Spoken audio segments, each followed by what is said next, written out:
বসন্ত বাতাসে সৈগ বসন্ত বাতাসে। কিরে শামিম, এত সকালে বসতে না হয়ে যাচ্ছিস? এই তো যাচ্ছি রে মাঠে একানির বেশ সাথ দিতে। তোর পাশে আমার একানির ভুই, আমার ভুইয়ের একানি গুলো দেখেছিস কত জোর। আসলে সব আমার নিজের পরিশ্রমের ফল, বুঝলি তো। সকালবেলায় যাচ্ছি দুটি গভীরে সার নিয়ে ভুয়ে দিতে যাবো, এখন দিব। তাই তোর ভাই, তোর এখানের মধ্যে আমার একটা বিশাল তফাৎ। তুই তোর এখানে কি খাস রে ভাই?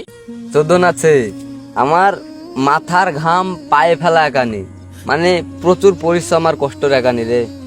সারাদিন রাত তো আমি ভুয়েই পড়ে থাকি, তোরা তো দেখিস। ওটাই আমার এখন সম্পদ। থাক, তোর সাথে এখন বক বক করলে হবে না, আমি ভুয়ে যাই। আমার এখন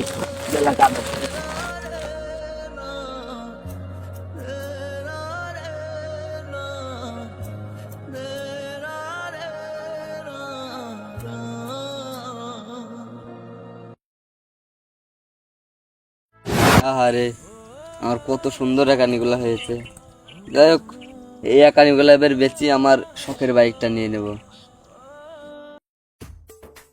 যাই হোক, সার ছিটানো কাজ শেষ, এবার তাড়াতাড়ি বাড়ি যাই।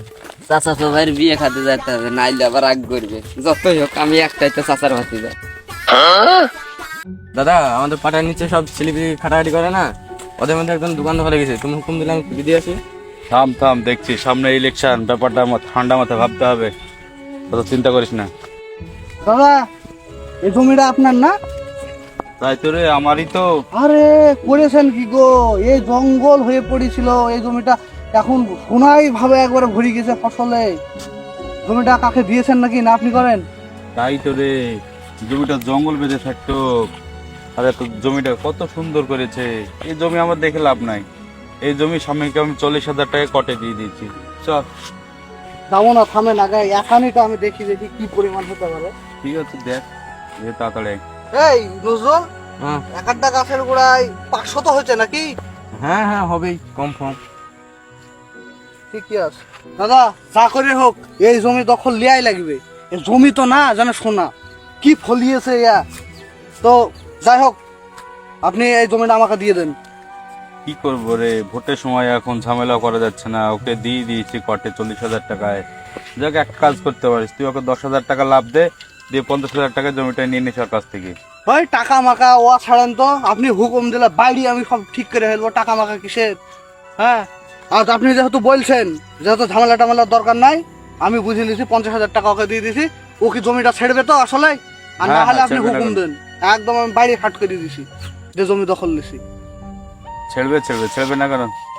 ঠিক আছে, চলেন ওর সাথে কথা বলি। চ। হ্যাঁ নজরুল, এবার বন্যার পানিও ঢুকলো না পুকুরে, মাছও সেরকম হচ্ছে না। কি মাছ ছাড়া যাবে বলতো একটু? রুইয়ের কোনো খেললে ভালো হয়। রুইয়ের পোনা ভালো হবে। হ্যাঁ, ঠিক আছে, তাহলে রুইয়ের উন্নত মানের রুইয়ের পোনাই আনতে হবে। ভাইজান আসসালামু আলাইকুম। ওয়ালাইকুম আসসালাম।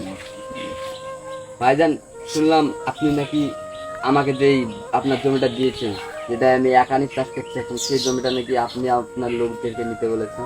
কি আর করবো বল, পার্টির ছেলে পেলে ধরেছে ওই জমিটা নিবে। তুই এক কাজ কর, তুই 50,000 টাকা দিয়ে জমিটা ছেড়ে দে। বুঝতেই তো পারছিস ও একদম খারাপ ছেলে, একটু জমিটা ওর নজরে পড়েছে, ওকে না দিলে কেমন দেখায় বল। আর ও একটু একদম খারাপ, তুই জমিটা ওকে দিয়ে দিস। এ আপনি কি বলছেন বড় ভাই? আপনার মুখে তো এই কথা মানায় না, কারণ আপনার সেই জমিটা একদম যাকে বলে বাজে, মানে ক্যাচড়া জঙ্গল, ওই জমিটায় বেঁধেছিল। আমি রাতকে রাত মনে করিনি, দিনকে দিন মনে করিনি, রাত দিন কষ্ট করে কাজ করে জমিটাকে পরিষ্কার করে আজ সোনার ফসল তৈরি করেছি। আর সেই জমি আপনি আমার কাছ থেকে ছিনিয়ে নিতে চাচ্ছেন ভাইজান? সম্ভব না ভাইজান, এই জমি আমি ছেড়তে পারবো না। অত নেকা কান্না কান্দিস না, জমিটা ছেড়ে দিস। ও এমনি খারাপ ছেলে, জমিটা তো তোর কাছে এমনি নিতে চাইছে না।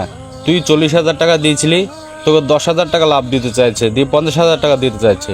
এতেও যদি তোর না পোষায়, তোকে আরো 5,000 টাকা দেওয়া হবে। তুই জমিটা ছেড়ে দিস, তুই জানিস তো ও কত খারাপ ছেলে, তোর কাছ থেকে জমি এমনিও নিয়ে নিতে পারবে। আসল কথা সেটা না বড় ভাই, আপনি ছলে বলে কৌশলে যেভাবে হোক আমার কাছ থেকে জমিটা নেবেন, এই তো। সমস্যা নাই বড় ভাই, আমরা গরিব, আল্লাহ আমাদেরকে সব কিছু সয়ে থাকার ক্ষমতা দিয়েছে। আর তাই আপনার জমিটাতে যেভাবে আমি সোনার ফসল ফলিয়েছিলাম, আল্লাহ আমার মুখের দিক তাকালে ইনশাল্লাহ আরও কত জমি এভাবে ফসল তৈরি করব। কিন্তু বড় ভাই আপনি কাজটা ঠিক করলেন না। যাই হোক বড় ভাই, আমরা গরিব মানুষ বড় ভাই, আমরা সব কষ্ট সহ্য করতে পারি। এই সামান্য জমিটুকু বড় ভাই আপনার কাছ থেকে নিয়ে আমি সোনার ফসল ফলিয়েছি। আর যেই ফসলটা ভালো হয়েছে বড় ভাই, আপনি আমার কাছ থেকে জমি এটা ছিনিয়ে নিচ্ছেন। সমস্যা নাই বড় ভাই। আর আপনার আসলে আপনি নিজের ক্ষমতা দাপটের ভয় দেখিয়ে আমার ঠিক জমি এটা ছিনিয়ে নিতে চাইছেন। তো বড় ভাই আমার জানে কিন্তু একটু আপনার ক্ষমতার ভয় নাই। আসলে গরিব তো কারোর কাছে মান সম্মানটুকু আমাদের থাকে না, বুঝলেন বড় ভাই। যাই হোক, আপনি ওই জমিটুকু নিয়ে আপনি সুখে থাকেন, এই বিচার ঠিক উপরওয়ালাই করবে।